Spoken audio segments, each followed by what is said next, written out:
মধু মধু মধু। তো দর্শক, এই মুহূর্তে আসলে প্রচুর গরম, তাপমাত্রা একেবারে সেই উচ্চ তাপমাত্রা। এই গরমের মধ্যে সবচেয়ে আপনার মাথা ঠান্ডা করতে পারে, মস্তিষ্ক ঠান্ডা করতে পারে একমাত্র উপায় হলো এটা, তরমুজটা, লেমন গ্রাস।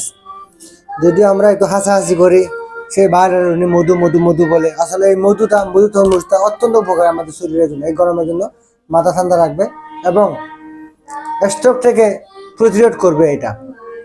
কাজে এটা সবাই খাবেন, বেশি না, মাত্র 30 টাকা কেজি। এই যে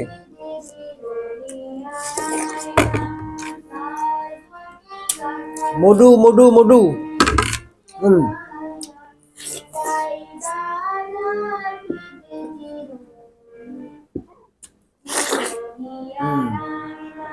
মধু মধু খেয়ে খাবেন।